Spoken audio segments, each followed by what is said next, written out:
Morning, araw ng Sunday ngayon, dahil mamalansya nga ako. Dahil ang breakfast ko nga guys, alas 2 na madaling araw dahil di ako nakatulog.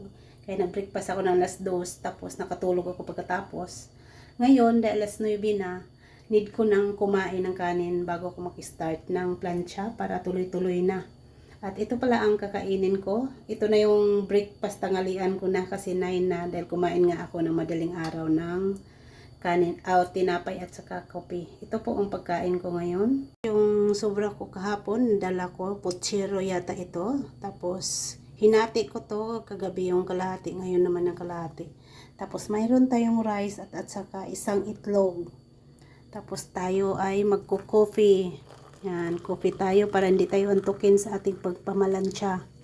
Kasi mamalansya ako para pagkatapos ako mamalansya, mag-out na ako dito. Yan, kain po tayo. Ito ang pagkain ko, coffee, putsero, kanin at egg. Yan guys, kain tayo. Dito ako kumain guys, may lamisa naman doon pero mas gusto ko dito na lang para wala ganong liligpitin kasi yung lamisa doon ako mamalansya mamaya para hindi ako mahirapan. Yan, coffee tayo. Hindi talaga pwede, hindi makumpleto ang umaga pag walang coffee.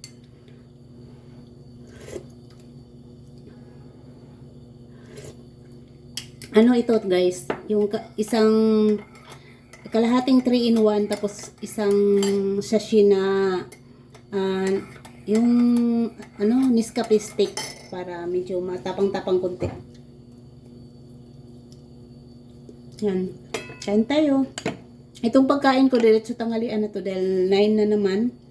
Tapos mamaya pag nagutom ako may tinapay pa naman, yun na lang kainin ko para hindi na ako magbasa mamaya dahil pag namalansya ako, mahirapan ako maghugas ng plato pagkatapos. Hindi pwedeng iiwan ko dito na may hugasan dahil ilalak ko lang ito mamaya dahil yung boss ko malit pagdating. Kaya ilalak ko lang ito pag alis ko para pagdating nila hindi na marumi. Mahirap naman mag-iwan ko ng hugasan.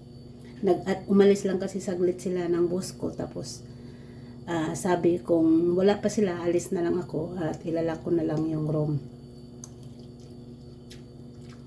Masarap yung luto ng kusinira namin, putsero.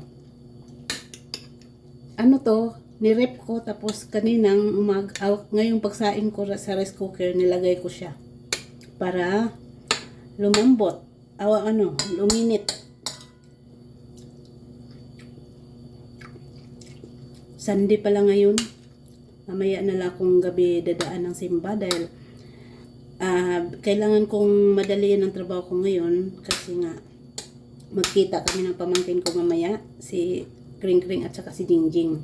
Punta ako dun sa real estate, yung hotel na tinutuluyan nila dun sa malapit sa Ermita. Isang sakay lang naman galing sa bahay guys, yung hotel na istihan nila Kring Kring. Bali, ngayong tanghali yata sila check-in tapos out nila sa Martes. Kaya bukas kung papasyal sila, kung pwede ako sasama ako.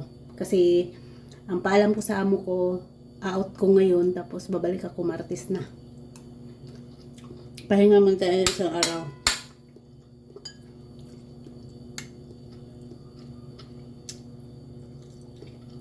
Ang dinala ko dito, puro na lutong ulam para hindi na nga ako magluto-luto.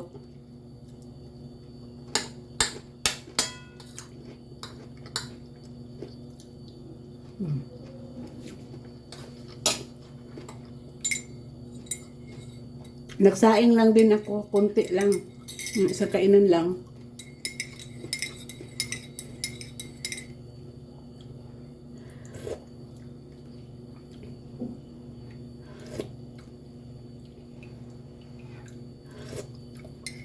Ay, ang sarap talaga ng kape. Ewan ko ba? Kailangan ko sanang bitawan ng kape pero hindi ko mabitaw-bitawan.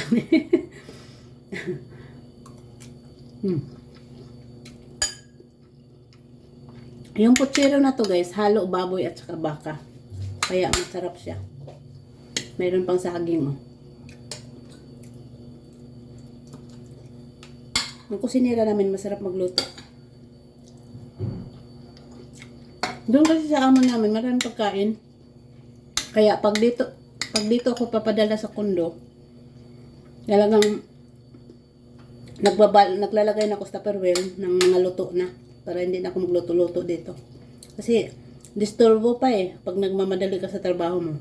Kaya mga luto na lang. Lagay sa rep. Tapos pag nagsaing, ibaw-baw na lang sa kanin.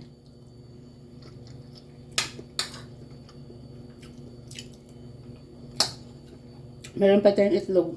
Yung itlog na to, nilaga ko kahapon, 5 piraso to nilaga ko, dinala ko dito. Kasi sabi ng amo ko, magdala daw ako ng itlog. Ang ginawa ko, nilaga ko na rin para hindi na ako mag-uun dito. Kasi yung gas kasi nila, saingan nila dito, di kurente. Natatamad ako magpindot-pindot.